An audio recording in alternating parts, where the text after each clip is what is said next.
You're good to go. Thank you, Heather. All right, well, welcome everyone. I am Brent Floyd. I don't know if I've seen a couple of your faces in meetings, but most of you probably don't know who I am outside of emails. So we've had a little staff turnover here. Ryan is no longer with us, as many of you know. He's gone on to UK. So just want to introduce myself first. I actually came from UK myself. I worked there in a couple of departments for sometime and joined CPE in February, and I've kind of inherited, excuse me, Equine in that process. I'm very happy to give it the attention that it deserves, and happy to be here talking to all of you today. We don't have to go through and you don't have to introduce yourself if you don't want to, but if you'd like to, feel free. I'd like to put a little faces to names. I'm not gonna. I don't really, you know, these things never go in the same order for everyone, so I'm not gonna call anyone out. But if you want to say hi, please feel free to. Hey, Brent, I'll say hi. I'm Terry Birch with the Equine Industry Program at the University of Louisville. Welcome. I'd been on Thank the you. committee a long time ago and now filling in for Amy, but it's nice to meet you and glad that somebody who cares about us equine people is taking over uh, the committee. So thank you for your service and we're happy to have you. Happy to be here. Thank you for that. I'm Jay Poor. I'm from Murray State University. I've been working with Brent and Adam a bit in the last year as we kind of navigate some hoops and figure out how to smooth some things out. And I've really appreciated working with both of them. They've been very responsive and very helpful in helping us to kind of navigate some of the changes that have happened. So happy to be here.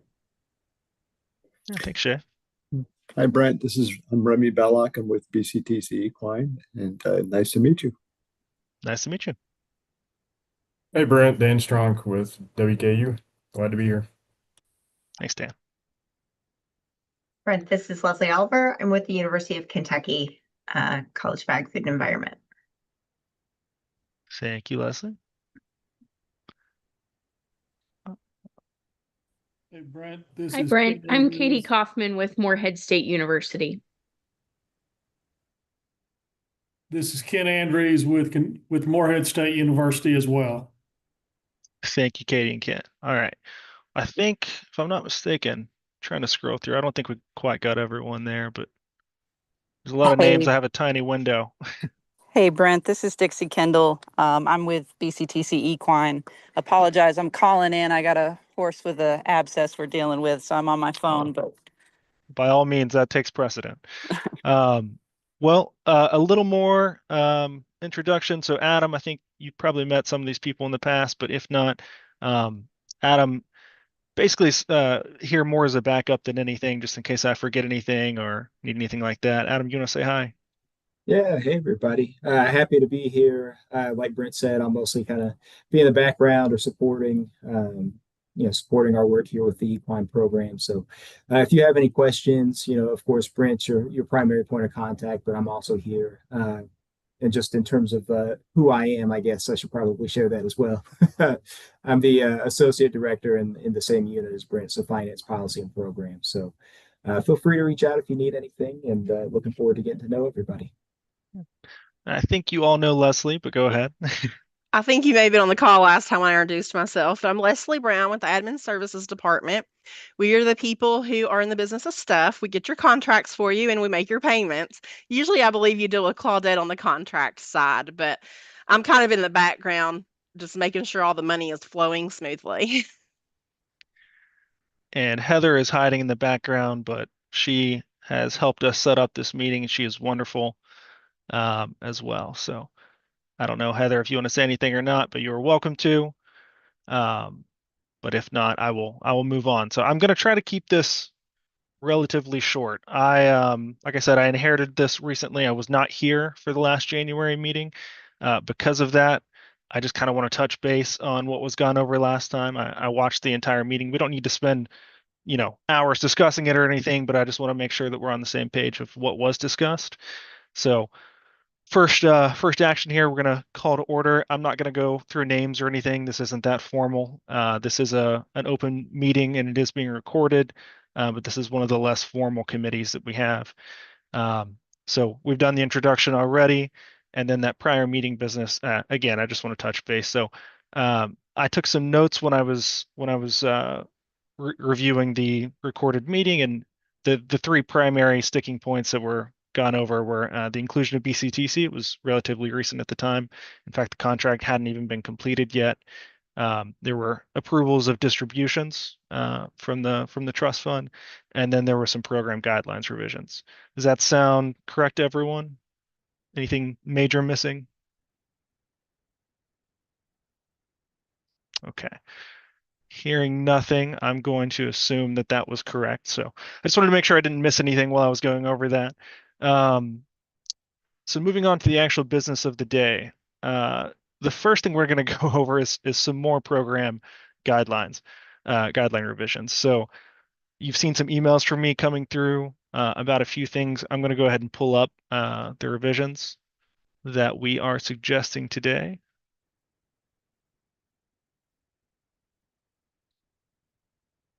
Can everyone see what I see?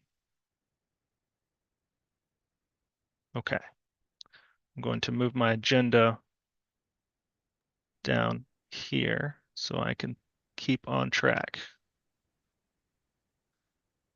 Okay, so we are really only making three changes, or suggesting, I should say, three changes to this, to the guidelines, and I will go over each of them in order. So the first one is removal of allocation language. The reason we are suggesting this is it kind of ties our hands. You know, the allocations are something that are put in each contract, so they don't necessarily need to be in the guidelines themselves, especially since they're agreed upon by the committee anyway. So, you know, with the receipts always in flux, it doesn't make much sense to have those written in the guidelines when they are written elsewhere, essentially. So the removal of that language would be this sentence here. Currently, this is $120,000 allocated equally to each eligible institution. Here again, we'll keep in the equal distributions portion, but just removing the actual amount. And then down here, this $600,000 total. So if this is pretty open, I'm not gonna pinpoint and ask anyone for their specific input, but if anyone has any input on this, happy to discuss.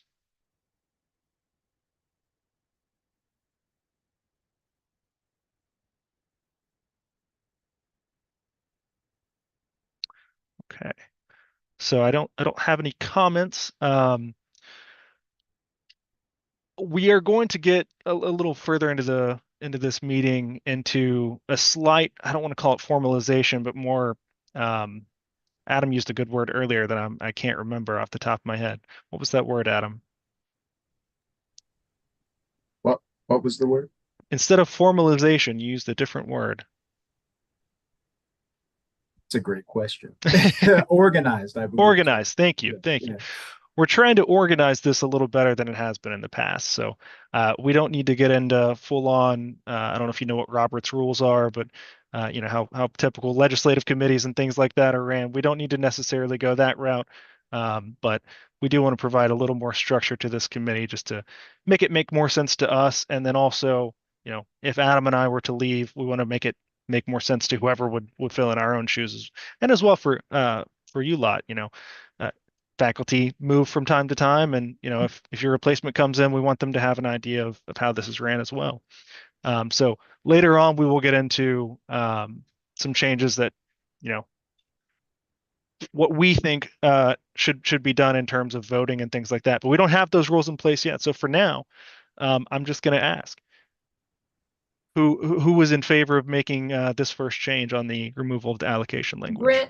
Brent, I have a comment that Amy wanted me to make, and I don't know if it goes here because I was not at the last meeting, so I don't know where it fits in, but University of Louisville hasn't taken our distribution for a while, but we want to make sure that we're still allowed, and maybe not take as much, but we might have like a special project that needs a little bit. So I don't know if that goes in this part or down the other, but I just wanted to bring that up to the committee that we would like to reserve the opportunity in case, that something comes up that we can still maybe have a smaller portion since we have not used our portion for a while. But like I said, I don't know where because she didn't give me any notes from the last meeting. So I'm kind of like flying blind here. But I just want to throw that out there before we. Well, I was in the last meeting, so do you want me to take this one, Brent? Yeah, by all means. Okay. So in the last meeting, we did talk about that, and there's nothing to stop University of Louisville from coming back and taking that portion because at least from the contractual standpoint and from these guidelines, every biennium right now will reach out to the University of Louisville and say, did you want to participate this year? Okay. And then they'll say no. And then that's how the committee will allocate the money going forward. They'll allocate it accordingly whether or not U of L has participated. Now, going forward, because receipts are kind of in flux, and we'll go through that in a little bit, we may start voting year to year on how the money is allocated instead of by the biennium. Yeah, we But- used to do it originally way, because I've been here like for a long time. Yeah. Way back, we did it annually and voted on that. But what I think her question is that if we choose not to take it, but then later in that period of time, the biennium, we find out we need a smaller portion, is there a way for us then to still be allocated some of that money? So I think what would have to happen, and Brent, you can jump in here if the guidelines contradict this at all, but I think what would have to happen at that point is we would just have to look at the balances of the fund, and then we would have to bring it to the committee to request. Like it's nothing that we at CPE could unilaterally make that decision, but it's also nothing that would stop the committee from going forth and weighing the advantages of allowing that to occur or not. I think you're covered by this language right here. So council staff, along with the advisory committee, may evaluate proposals for additional funding. So your additional funding, if you waive, would be zero. So anything above that would be additional. Okay. Yeah. Perfect. Thank you. Yeah. But no, I mean, last time we went into this, I think more in depth, and I believe Ryan, and then when Brent came along, made an effort to make sure there were nothing in the guidelines to contradict that. Thank you. I appreciate that. Yeah. And this is really these guideline revisions that we're making now are really a second phase, you might say, of what Ryan did last time. We're basically closing a few loose ends and just making it a little cleaner. Thank you. So with that, any other comments on allocation changes, removing the allocation language? Again, the language is still in there to make it equal for everyone. And there is still language that, we can go above that if we need to. And if if receipts are absurdly high for some reason, we can even go above the total. So, okay. Well, I will take silence as a yes and move on. So this next one is a bit longer, but it should sound somewhat familiar. So I sent out some updates, I believe 2-3 months ago now. We had some questions about budget revisions. And so I basically just took that language and repurposed it to add it into the guidelines here to make it a little more formalized, and also so it's not just some rule written in an email somewhere. This is something that's accessible for everyone. So I'm just going to read this very, very briefly. This is all added, so there's nothing taken out here. This is all additional language. The advisory committee will review initial institution budgets and substantive budget revisions as information items. Any change of 10% or greater from one line item to another using the total annual budgeted expenses for a given year as the base is considered a substantive budget revision and will require CPE approval. In cases where an aggregated biennial budget is used, any change of 5% or greater to the base total is considered substantive and will require CPE approval. Carry forwards must be designated for a capital project, in other words, capital construction, expansion, or renovation, or equipment purchases. Therefore, carry forwards should always be included in the base when determining the 10% or 5% threshold. Expenditures that cross budget periods do not require a budget revision, as it is assumed an institution's carry forward contains the funds to cover these costs. However, the annual programmatic report should note that such an expense is from a prior budget period. So that's a lot of language. What that boils down to is, if you need to shift a little funds to react to something immediately, you have an emergency or something, as long as the purpose of those funds still falls within the guidelines, you don't need to send us a revision if it's under that 10% threshold. or 5% if you're doing an annual or biannual, excuse me. And then at the same time, your carry forwards, if you have something cross a different budget period, we assume it's going to come out of that total. So you don't necessarily need to get an approval for that. But when you do your annual programmatic report, just note that that expense is coming from the carry forward and that it crossed a different fiscal year. So it's a lot more simple than it sounds, right? At least that it's written, I should say. So yeah, that came about as kind of two things: question on what substantive means for budget revisions, and then also the need to react to emergency situations. So, any questions, comments, anything?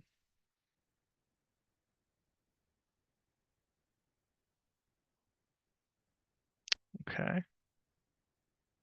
Does anyone disapprove of this language or approve of this language? You can say either. I approve of it. Okay. Brent, as someone who deals with a lot of grant related issues Sure. Regularly, I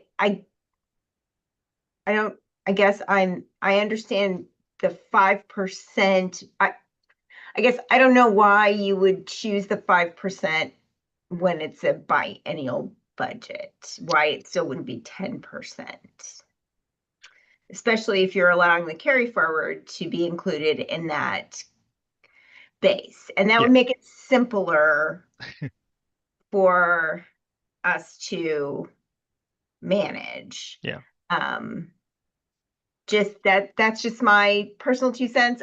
If you all want us, it's not a big deal. I know you guys have been very good partners, and I don't foresee any issues in us getting those to you and getting a response back quickly. It's just a little confusing to have the differential between when it's a single year versus a 2-year. Yeah. So some clarification on that. Most institutions will do a biennial budget, right? But I think there's one or two institutions that when we ask for your Equine budget, you do 1 year at a time. And so that's why I wrote this the way that it is. I'm happy to revise it to just simply say 10% annually. I think that still makes sense. I come from the grant world a little bit as well, so that's kind of what inspired this 10% threshold. Is a lot of grants use 10% for their own budget revisions, as I'm sure many of you know. So yeah, I'm happy to clarify that and make it a little simpler if that's needed. So why don't we just go ahead and edit that now? So I think this total section can be removed. I'm going to track changes while I'm here.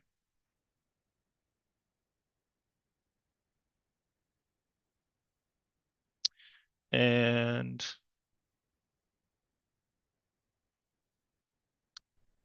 I believe that's all we have to do. Let me see here. Now, the reason carry forwards are included is some institutions will and UK actually has done this, a lot of your budget you just carry forward because you're building for a larger project. Well, if that larger project falls through or something, we want to be able to account for that as well. So basically, whatever dollar value you have figured, as your total for any budget, yeah. So we all good with that? Anyone have any further comments, questions, concerns? Okay. Hearing none, I will take it as approved unless anyone, last chance. Okay. And then the last guideline revision, this one might inspire a little more conversation. So I referred to wanting to organize the committee a little bit more. And like I said, the intention for that is to not make it burdensome. The intention is to make it clearer for people that may not know what they're getting themselves into. And so I'll read this briefly, and then we can discuss. So and again, right now there is no structure. So I'm trying to establish some structure. So this might seem like it's coming out of nowhere. That's because it is. The advisory committee is composed of one representative from each participating institution. Each institution selects a representative internally. In other words, I don't care how you pick who is on the committee, just let us know. institution should notify CPE staff of any changes to their representative. There are no terms or limits to length of service for committee members. If a representative vacates their position at a participating program, CPE will consider the department head of the program the interim designee until further notice from the institution. In other words, if someone doesn't tell us, I'm just going to assume that, the dean or director or whatever of your equine program is our contact until further notice. The committee's primary responsibility is to advise CPE staff on the administration of the Equine Trust and Revolving Fund. That should come as no surprise to any of you. As CPE is the designated administrative agent for the funds, the committee is not required to approve administrative actions or decisions the agency performs. However, the committee will vote with equal weighting on proposed changes to the post-secondary education equine trust program guidelines. In other words, you are here to help us and we are here to help you. So that's basically just codifying that, right? A simple majority, 51% or above of votes, is required for a proposed change to be approved. In the event of a tie, CPE's Vice President of Finance Policy and Programs or their designee will cast a tie-breaking vote. That's mine and Adam's boss. With his absence, that would probably go to Adam. He's ranked higher than I am. All approved changes are subject to final review by CPE General Counsel. We can't change that. That just has to be the way it is. Changes that significantly alter the intent and context of the guidelines will be presented to the committee for approval. CPE may make minor formatting and grammatical revisions without the approval of the committee. The committee shall also vote on proposals for additional funding and contract amendments if receipts exceed the initial fiscal year allotment. So again, just trying to formalize this a little bit, but not make it too formal. So at the end of the day, everything that gets put into any sort of regulation or guideline has to flow through our legal office. That's why that language, as well as the language on minor formatting and grammatical revisions, is there. He likes to add commas, take out commas, and things like that as needed. We don't want to necessarily have to get a vote on small things like that, but anything that actually alters the language or the intent will be brought back to the committee, is what that's trying to say. So happy to discuss this. If anyone has any comments, concerns. On your 51% or above of the votes, would you put something in there of the quorum? Yeah, that's good. Yeah. Thank you. I'm not quite sure. Do you have a suggestion on language? Oh my gosh, this is like so small. I'm putting you on the spot. I have reading it, but 51% or above. I can make it larger. Thank you. I tried to make it larger on my screen, but it was giving me all these different choices, and it was like, good Lord, have mercy, just give me big. But anyway, but let's see, a simple majority, 51% of the votes. I would just maybe put that a quorum after the votes, that a quorum, or let's see, a simple majority, 51% or above of. How about we say a simple quorum majority? Yeah, that would work. I don't know how to spell quorum, so I'm just gonna let spell check fix me here. I was not an English major. Brent. Yeah. This is Heather. Not just to let you know, sometimes majority of votes may mean your entire committee versus those that are in attendance. So you may want to clarify that. Okay. Do you have a suggestion, Heather? Well, that's why I wanted to put in that's why I wanted to put in a quorum, because a quorum, and I don't know how this committee operates, but usually you have to have a percentage of the members of the committee to make a quorum. Yeah. So that's why I wanted to put it in there, so that it couldn't be that just, two people showed up and then, they decided to vote one way or the other way without a quorum being present in order to make the vote. So I'm hoping that the quorum language, and maybe quorum doesn't go in the simple majority, but that a quorum has to be present for these designated type of changes. I'm just putting a random number here while I type. Yeah. Most of the time, in my experience, a quorum is at least 50% or more of the body. So I wouldn't do that's how many- 75%. Okay, we can do 50. I was gonna say, it's like for the council itself, the statute states 8 makes quorum. At some of I believe the campus boards, it's just half, Yeah. or quorum of attending. So you may want to get some clarification before you tie that down. Yeah. Yeah. Okay.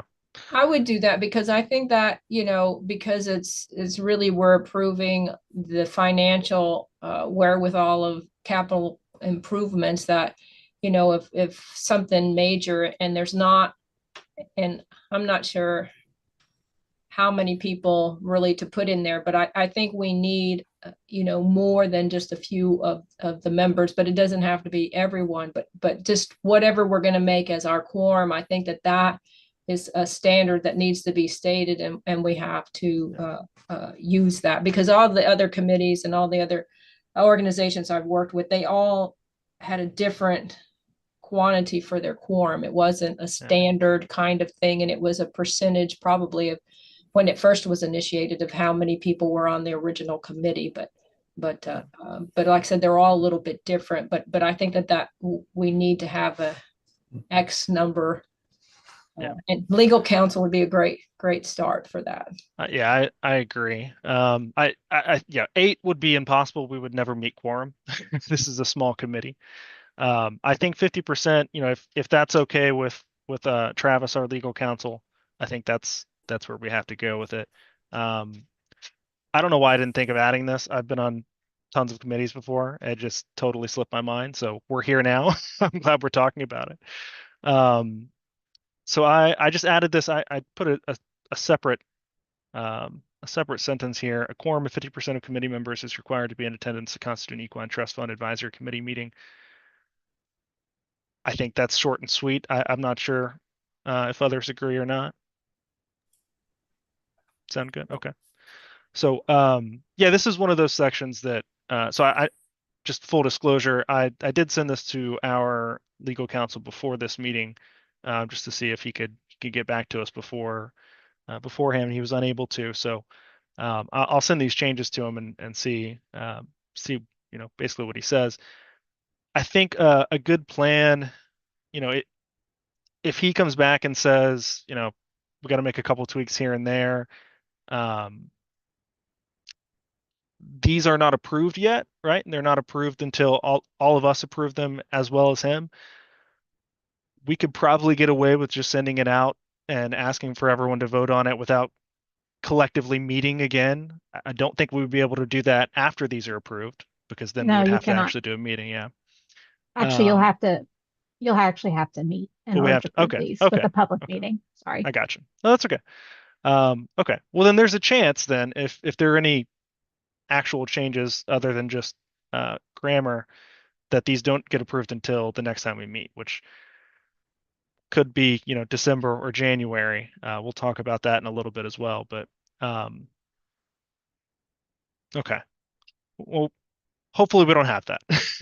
Hopefully these get approved as is. But any other comments, concerns on any of this? Thank you for reminding me that quorums are a thing. So, okay. With that, I think we're done with this for a moment, until we can get our legal counsel to review it. I'm happy with where it's landed. I think it's, enough of a structure that you kind of have an idea of how this works, but it still lax enough that it doesn't feel like a burden. So I'm going to save this, and I will get us back to our agenda. So the next item on our agenda is institutional budget reviews. Again, these are information items. They've always been information items. So there's no action that needs to be taken here. We're just going to open them up and review them together. So the first is, let me open it, pull it over here. Murray State. We don't need to look at anything beyond here. This is just more of an FYI section, this FY25 expenses. I'm going to zoom in a little because I know, well, that's a lot. Probably small for all of you. See if I can move my screen sharing thing so I can see as well. Okay, so I don't remember if this is a revision or no. I think it's a revision, right, Shay? I'm taking a look at it because I think we just sent you a final update last week when I met Oh, with the did you? accountant, but that looks pretty close. Yeah, because that's got the 26 change that we're making. Well, it's showing what we were gonna do, and then the red tells me that we're changing that, so. Right. Okay. So Did you have that final number already? I've got the final spreadsheet here in front of me. Okay. I thought I'd shipped it to you, but I can sure do that. Well, you may have. Last week was kind of crazy. I see. This might be. And that's pretty close. So that, again, the last one that I sent you was tweaked just slightly, but the numbers are pretty close. Does this look correct? This was sent on June 20th. No, so that's the one that I sent before I met with our accountant. That is Okay. actually what we're anticipating for next year. And just Okay. scroll up. That was the original way I had reported it, and then when I did that with our accounting office, they wanted us to show it a little differently, and so we framed it a little differently. And again, the numbers are pretty close. Okay. So up there where you see the red 6233, that Mhm. came from 2024 into 25. Had me move that down into our expenses for 25, so it bumped some numbers around down there. Gotcha. Okay. Okay. So I think then, yeah, because this Sure is from summarize. March. Okay. So it looks like this section has been updated compared to this section. Yeah. Okay. That is the current plan for FY 26. Okay. Well, then we will review this one. Because I see it in my email. I must have overlooked it when I was putting these agenda items together. I apologize for that. For the sake of clarity, we'll look at both real quick. Sure. So this was the initial one that I had. Again, it has been changed. This was Murray's initial budget for FY26. I knew this was changing, so I was expecting this. I just was not aware that it had came to my inbox already. Again, I apologize. So moving on from this to the current one. This is Murray State's anticipated expenses for the current fiscal year, FY26. So, hay equipment for classes and teams. I would like a little more clarification on that in a moment. Fence and facility improvements. And then, as you can see, their total expenses expected as well as carryover and expected remaining balances. So, Shay, when you say equipment for classes and teams, can you give a little more context? Yeah, so after conversations with you guys, that is things like purchasing some new saddles. Okay. Some of the saddles that we're riding in are 20 years old, and that's a little problematic. Purchasing some new bridles, again, as equipment has broken and what have you. That was also, I want to say, we had that we did on one of our horse trailers that was part of our teams. And so that was something from last year. I'm not anticipating that. Well, I say I'm not anticipating that this year. We did get the new horse trailer this year and it doesn't have a wrap on it. And so we're talking about doing a purple wrap and that would come out of that fund as well. Okay. I'm looking at what else we had. The point is that all of these things are items that you're going to be using for more than 1 year. Oh, yeah. Yeah. Yeah. So, Okay. and that has helped us when we chatted with you about it. If there are things that are going to last, 2 to 5 years and they're not annual replacements, then they could fall into that category. And that's helped clarify for us what we can spend that on and what we need to allocate to our university budget versus this. Okay. Yeah. And nothing is, obviously you use saddles for courses, but they're not explicitly for course. You use them for everything. So that's, yeah. Okay. Practices, and then when the horses go to shows, some of those saddles go with them to the competitions. Yeah. Okay. Okay. Well, that all sounds very reasonable to me and well within the guidelines. Thank you. So, thank you for that additional clarification. And we will move. Any questions first off from any of the other institutions? Comments? Okay. So we will move on The next budget we will look at is BCTC's first ever budget. So, I'm not going to read everything here. Basically, you just need to know, they're new to the fund. This is their first ever budget. They've, new program and everything. Remy and Dixie, feel free to jump in if you'd like to. You don't have to. So this is their first budget. Slightly different layout. That's okay. I'd rather have more information than not enough, right? We're learning, so No, that's totally fine. Totally fine. First item on here is a racehorse simulator. I didn't know that existed. I'm very jealous. To pair with the one that they already have, expected to be around $70,000. I think that that definitely falls under capital equipment. Retrofitting space for fitness gym and simulators. Looking to expand and retrofit existing space to include new flooring and gym equipment. All of that sounds reasonable. And again, well within the guidelines. Definitely capital equipment. And then, yeah, similarly, new saddles as well, which again, well within the guidelines. One thing of note, and I hope this works out for you guys, they are hoping to build some new facilities on space that is not owned by them. We've had a lot of discussion on this internally, and our consensus is as long as there is a long-term lease, I think we, Adam, correct me if I'm wrong, I think that's 99 years minimum. There shouldn't be a problem with that. Yeah, and then we still have to get also approval from our college, but it's just something I wanted to put out there and consider in case we could do that. There's obviously a lot of capital that would go into expanding with with a partner like that. That we don't own the actual barn, but there's a lot of ancillary equipment and things like that would go into it. Yeah. And then I'd also like to add,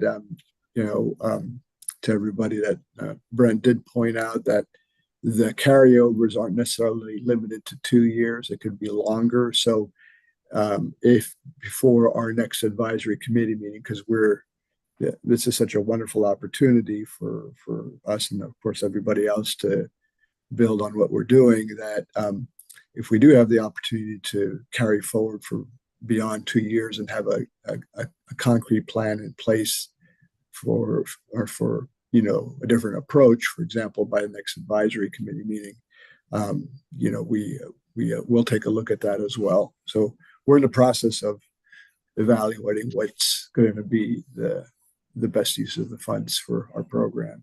But initially, right now, expansion of we have a rider certificate under our associate degree, and expanding the equipment we use for training our riders is our first priority. Yeah. Well said. And that does bring up a good point of order. You don't necessarily need to have your plans perfectly laid out in order to carry something over. If you have a general idea of something that you want to put it forward and that falls within the guidelines, that's fine. And I don't need blueprints. So that a hope of getting something and a good chance of that project working out is enough for us. And plans change, and you can always find a new purpose for the funds if you have to. Yeah. If it would help him, if you'll scroll to the top of our letter, I think you still have pulled up there. The last paragraph or the last sentence there is carry forward funds will be used to help pay for a new barn, for increased student boarding, etc. That's how we're indicating what our carry forward is going toward. And so we're building that up. And so if that helps you to see some language, I'm happy to share that with you, Remy. Just let me know. That's perfect. Thank you. And if I could get a copy of that, that'd also be great. Yeah. Send it. Thank you, Shay.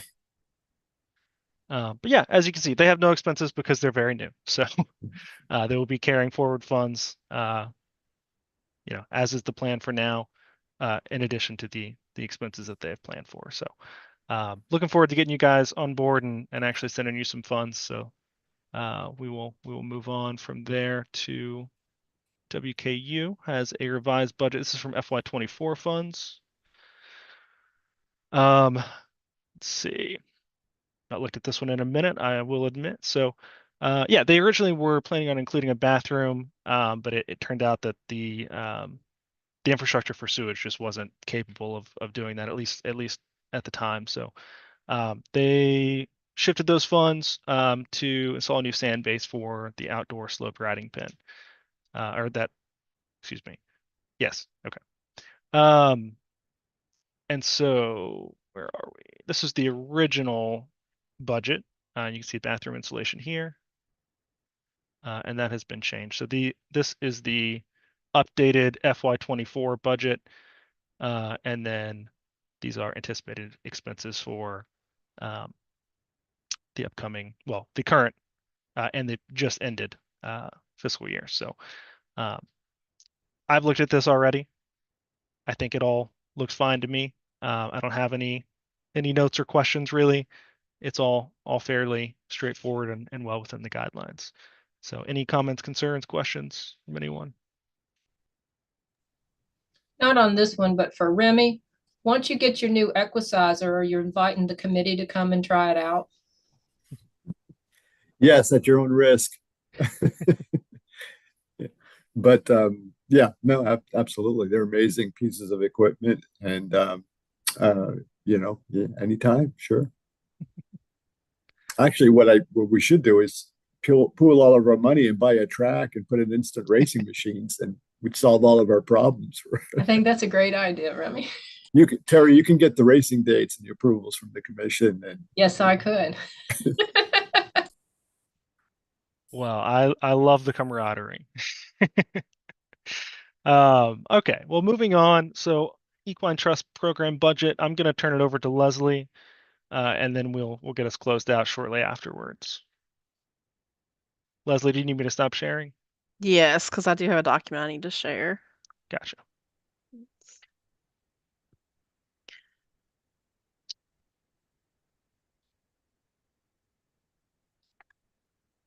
Okay, can everyone see the spreadsheet? Yes. Okay. So this spreadsheet is a breakdown of the FY 2025 expenditures. We still need an invoice from BCTC for 25, and Remy, since that was the budget that you had submitted, I'm assuming an invoice will come shortly thereafter. And then we need an invoice from Moorhead, and I think Brent's been working with Moorhead to get that invoice. So I just want to point that out first. One thing to look at, if you'll see cash receipts on this side, you cannot really look, and I think I explained this last time, month to month, and it make any sense because if you see here in December, the revenue cabinet accidentally put all of the Equine Trust money in our account and then had to go back in and split it all back out because the parimutuel betting is only a portion of the Equine Trust monies. But you can see cash receipts we brought in around, it looks like $607,000, but that is very deceiving because if you look at transfers, this is monies that revenue had put into the account that they had to then transfer out. So if you subtract that, you will see we actually only brought in around $428,000 this year. And I think Remy explained this to me before because I've always wondered why receipts were going down year to year. And Remy, correct me if I'm wrong, it may have something to do with we only receive funds on live betting. So with online gaming, we started seeing horse betting receipts go down. So going back to the summary, you can see where this occurs. Yeah, the language of the bill does say at track or something similar. Okay. Are you seeing a second screen now that shows the receipts from FY 16 to 25? Nope, we are still seeing the cash report. I do want to jump in real quick though and just note Let's see. that Let we me do have the reshare invoices that. from Moorhead. We did not have the annual reports. We do have those now. I've not had a chance, Katie, to look at them yet. I apologize for that. We had a crazy couple of weeks. We were down a staff member, but Adam has rejoined us, thankfully. He had some personal things going on, but I should be able to get to him fairly soon. Okay. No problem. Thank you, Brent. Brent, do you see it now where it shows the different years? Maybe. I think so. I don't know. Okay. Is the title of it see it. Equine Cash Report FY25? It's there, Leslie. Okay. Okay. We So- were looking at the correct thing the first time. I apologize. Okay. So if you look down here at receipts, and I have this if anybody wants me to send it out, you can see the receipts that have come in from year to year. And if you'll notice, like in 2018, it was $651,000. In 2019, it was $647,000. But then it has slowly been trending down. And in 2025, it is $428,000, almost $429,000, which is going to leave us with a carry forward of $230,000. And that's an unencumbered carry forward. So I went ahead and took BCTCS and Moreheads out of that. So that's what's carrying forward into 26. And these are the alarm bells I started sounding in the last meeting.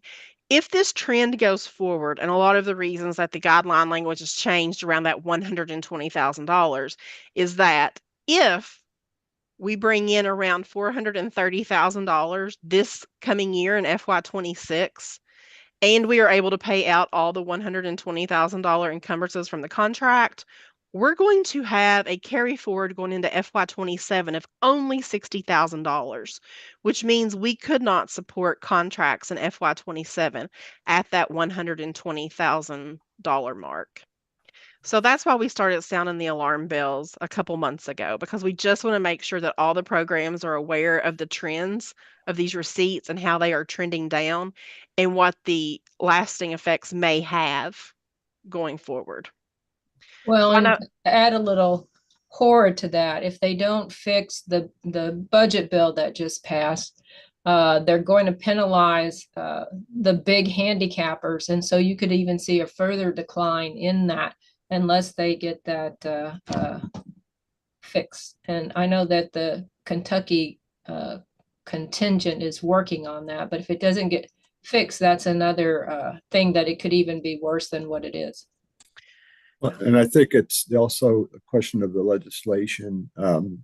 I have to go back and see, but if it is tied to live on track handle, it'll probably, I'm not sure it'll go down much further. It's probably set where it's at, but you want to be tied into all sources handle, including instant instant wagering or instant racing handle,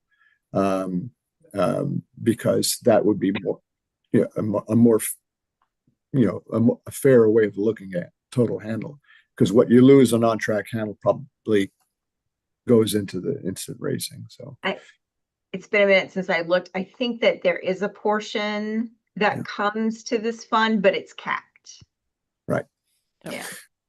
So if it's capped at what, $600,000 total, yes. then that means that, and if it's all coming from all sources, whether it's on track handle or instant racing, then that doesn't answer the question why it's going down to 400,000. It should still be above that, because I think handle is up or it's sustaining because of instant racing. But since that's not on track, that's machine wagering.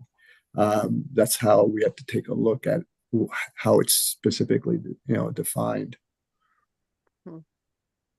An excise tax is imposed on all tracks conducting pari-mutuel wagering on live racing under the jurisdiction of the corporation as follows. And then, So they tied it specifically to wagering on live racing and not instant racing.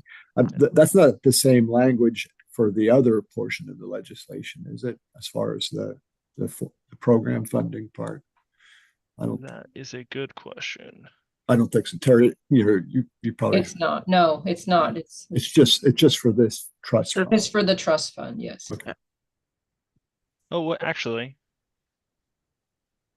I believe, no, this is the correct section. Okay, I apologize. That was the wrong section. An amount equal to 0.1% of all money wagered on live races and historical horse races at the track. I think that's at the track section is what is really killing us here. Shall be deposited in a trust and revolving fund to be used for the construction, blah, blah, blah. You know the rest. Yeah, but since most of all the machines are at tracks, then it should include that, because then you're talking about yeah. I think I think the what biggest it's hit saying is is there's no who's betting on ADW. There's no ADW, and I no think if they're- TVG.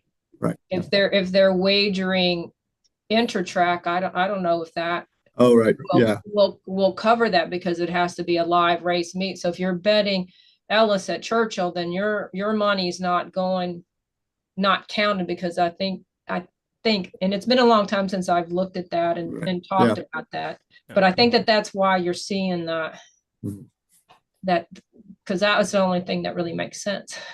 Well, It is very specific language.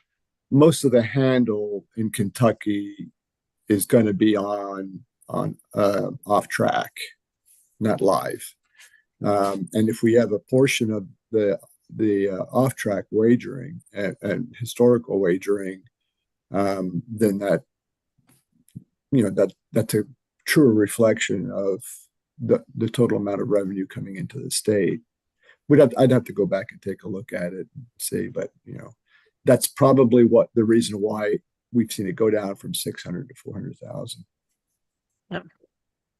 So it could create a problem on down the road, and that's kind of, it's sad, because like this account is one of those accounts that we can point at and we know everyone is doing their due diligence and spending this, and it's all being spent exactly the way it was meant to be spent. And it's a really good program, and I really just wish there was a way to get those receipts up. Well, I think the way is it would require legislative change. Yeah. So that we can put on our bucket list of things to that the advisory committee could forward to our representatives and lobbyists and all, and say, hey, can we make this one fix on, because for exactly those reasons, is that this is a good program that helps a lot. Yeah. Yeah. It's an investment. I'm certainly one of the biggest programs in Kentucky. Yeah, it is. I'm certainly willing to put something on the docket for our next meeting to draft some language that we can send out to some legislators. And it might only require like a one sentence thing. And since this is not taking money away from public education or other, sensitive areas, since it's generated through wagering, and we're helping the industry through education and all, creating workers for jobs and things like that. I think it's a pretty easy sell. If it requires us to add one sentence to feel like beyond live on track and historical wagering, all sources. Yeah, I say all sources, especially because it has a cap. And I think that's what makes it so nice, is that if you take all sources, especially when you show that it's decreasing, but when everything that we've done at universities since this fund has been created really is for the student and to educate the workforce of the future. So I think Remy makes a terrific point with that, but I think that would sort of be your language, that all sources handle cap. And I would even add, since they originally set a cap at $600,000, and we're starting to not reach that cap, then I think you have a precedent saying, listen, your original intent with this bill was to have this amount of money, and here's the fix to get back to that cap amount, which is make it all sources of handle, not just live on track. I think that would be a simple fix, and you give them the ammunition they need to make the change. And I think too, historically, because we have always had to put forth what we were purchasing and then how we've used it at the universities, and just like the letters that we were just shown, that it really lays out everything, and that everything is going to that particular capital improvement, so that they can see it wasn't just wasted out there, that it's something that's actually benefiting Kentucky in the long run. Of all the pass-through programs that we administer on our end, like this one has more documentation than any of the others. Yeah. And one other thing I just want to mention, I'm just throwing it out there just to make everyone aware, and you probably already know this, but the Horse Racing and Gaming Commission was a state agency. As of June 30th, 2025, I do not think they fall under the umbrella of state agency, and they have had to move all of their accounts out of the state bank account to open up independent accounts. I haven't really heard much of an update of how that is going, but I am a little concerned on whether or not we will see a delay in receipts getting to us in the future. Since they're no longer being divvied out from within the state bank account system, they're having to come from a private bank to the state bank account and then being divvied out. So we may see a delay going forward in when receipts hit. Maybe, maybe not. Maybe it'll get better. Why raise the bridge when you can lower the river, right? Yeah. So it may get quicker. Who knows? Who knows? But I just wanted to bring just mention that. Are there any questions on the financial? I mean, it is what it is. Okay. Well, if you want any of these materials or if you ever have questions, do not hesitate to reach out. Thanks for all the hard work on that. Okay. Well, I'm going to take back over if that's okay. Yes. All right. And we are almost done, folks. Just a couple more things. So we are currently meeting twice a year. The way we are supposed to meet is at least twice a year. So if you would like to meet more than that, this is me asking if you want to do that. So I'm more than willing to meet quarterly. We can continue to meet twice a year if you want. I think there's a little flexibility that you lose by doing twice a year that you can have by doing quarterly, but we're all busy all the time, so I certainly don't want to impose on anyone's time. But I'm prompting discussion is my point. I'm not sure what's best here. I don't know if you guys want to meet more than twice. I would love to hear your thoughts.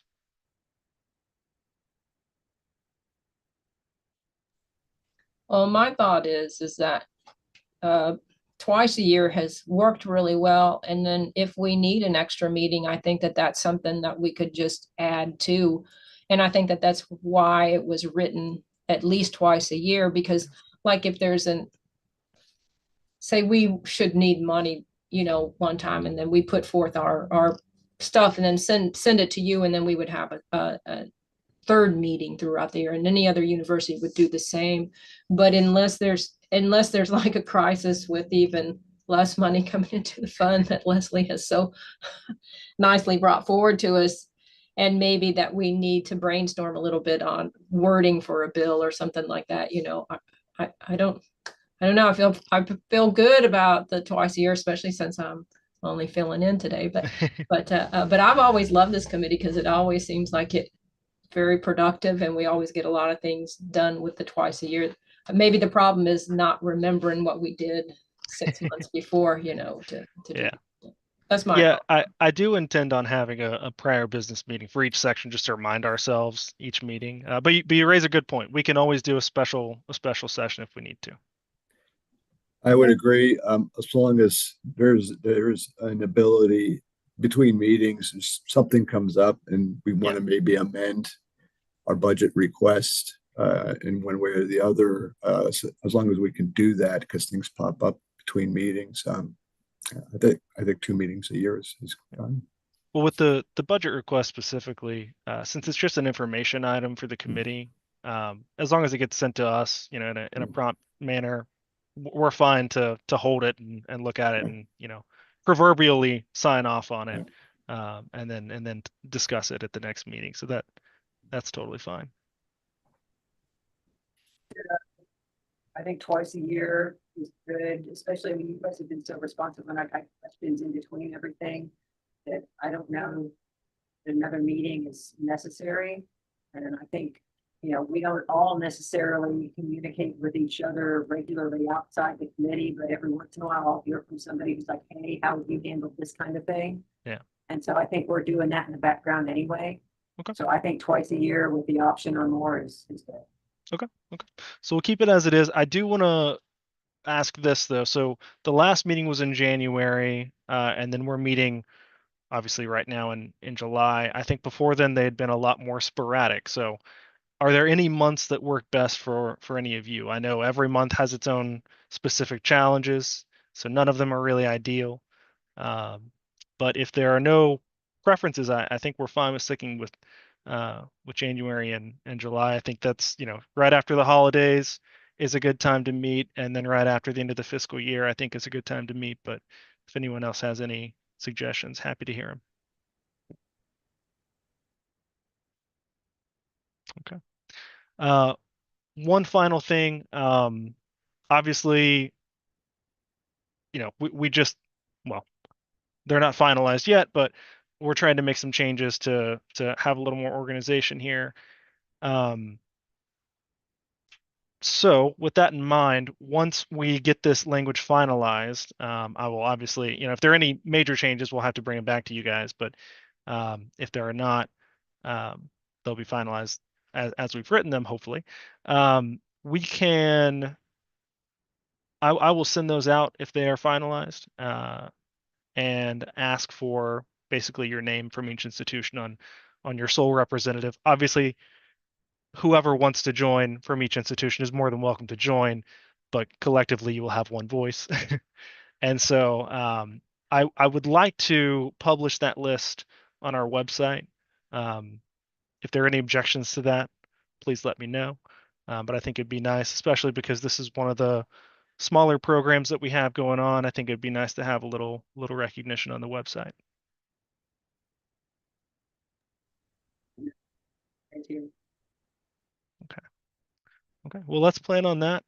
And with that, I don't have any other things to discuss. If anyone else does, I'm happy to discuss before we adjourn. Remy, tell us when the new horse gets in so that we can come over, and maybe that could be like our in-person meeting, like we'd go over and ride the thoroughbred. As long Dixie, And mechanical. Dixie will program the race simulator too. We don't want a 2-year-old. We want an older horse. No 2-year-olds. We haven't lost a student yet, so We'll make sure it's bolted down for you, Terry. Good. I need it bolted down. I don't need. It's been a long time since I've ridden, but we did do it when we were. I took the students over in England, and we did have the opportunity to ride, and we lost no one on the ride. So anyway, we did make fun of a lot of people though, but it was fun. So anyway. All right. Well, I want to thank all of you for attending and providing all of your input. It's really helpful for us. I have friends that work in the industry, but I don't work in the industry. I love horse people, but I'm not one. So it's nice to get the input from you guys. It really helps us with our management of this, and it's also just really good to hear about how the farms are going and everything. So really appreciate all of you and your time. And yeah, I guess we'll have to wait half a year to see all of you again, but hopefully not. I know we'll have some one-on-ones here and there as well. But once again, yeah, thank you for coming. And I hope you have a great rest of your day. Thanks, Brent. Thanks, Brent.